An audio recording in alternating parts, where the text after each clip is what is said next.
Do you have team issues? Well, you got to know the 5 stages of team development if you're going to get through any of those problems that you may be having. So in this video, I'm going to teach you just that, and you can use it for your projects and everything else that includes a team.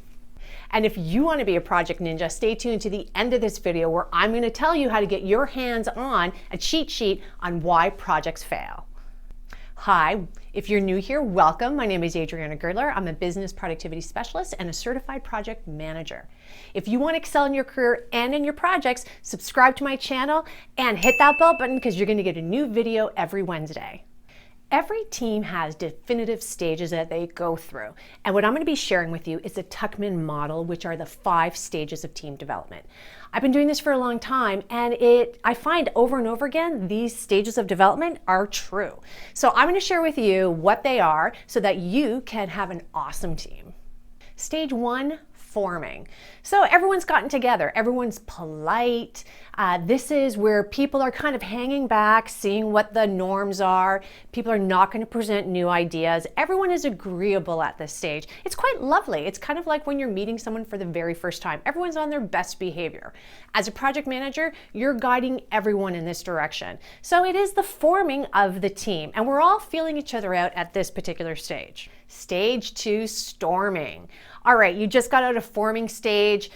People are now going to start showing their working styles. There may be some conflict popping up. People may have hidden agendas because they're getting more comfortable. It becomes a really interesting stage. You may even find that team members are challenging the person of authority who are actually trying to run this project, or a manager just running their team. So it is a very important stage that you address what you need to address. So if you are managing the team, then you got to call the elephant in the room, and you have to say exactly what it is that's happening. Don't beat around the bush. A lot of organizations get stuck at this stage. And why? Because they're afraid to hurt people's feelings or to challenge the room.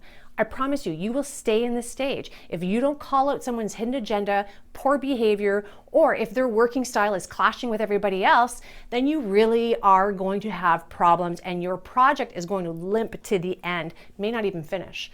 So don't be afraid. The stage is normal. In fact, expect it. When I do projects, I say, okay, we're forming. Oh, you guys are awesome. We're going to go through storming. Just know we're all one team. We'll get through it together.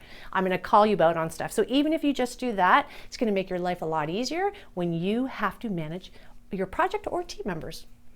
Have you ever experienced a storming stage on teams? If you have, I would love to hear your story. You probably have a few doozies. Please write them in the comment below. The 3rd stage of the Tuckman model is norming. Okay, so you've gone from forming to storming, and now norming is coming. The clouds have parted. Oh, how awesome is that? So people have gotten past all of those hiccups. They're now starting to realize, and they're kind of gelling as a team. They're very aware of their own activities, and they're going ahead and doing them. If you're leading a project, well then guess what? You have less work to do because everyone's taking ownership. Everyone is starting to understand the end goal and realizing that together they're really going to move forward towards it in a much easier way. So this is a lovely stage, the norming part, and you're really starting to learn, okay, instead of what are the negatives, what are the positives of us all working together start to come through, and people start to attract to that and move forward with that, which is a lovely, lovely thing. Stage 4 of the Tuckman model, performing.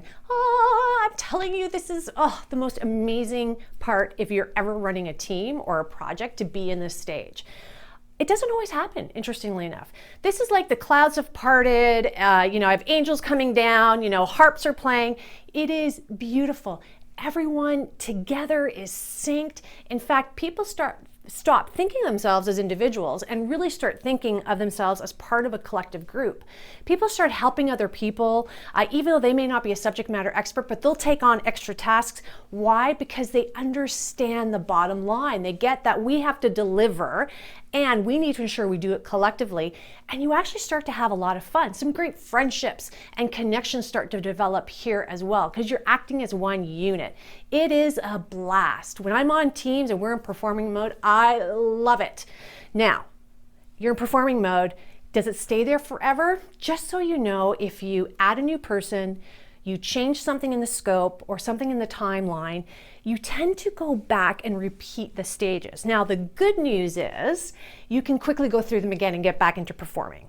But you will go back, have a little bit of the hiccup because you have that shift, something new was introduced, and you can get back there. But if you've been through performing stage, let me know how awesome it was for you, because it is an amazing stage to be in.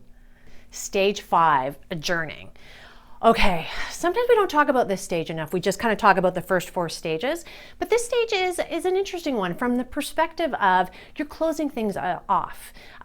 People are now departing, and if you were performing for a very long time, there's some sadness that you're not going to be with these people constantly like you were before, and you had such a great rapport and working relationship, and you got so much done that there is sadness. For sure, I felt that on projects. Not only that, on a lot of projects or activities, you can be going 100 kilometers per hour or 60 miles per hour, and then all of a sudden you're now at normal speed. And that feels weird too.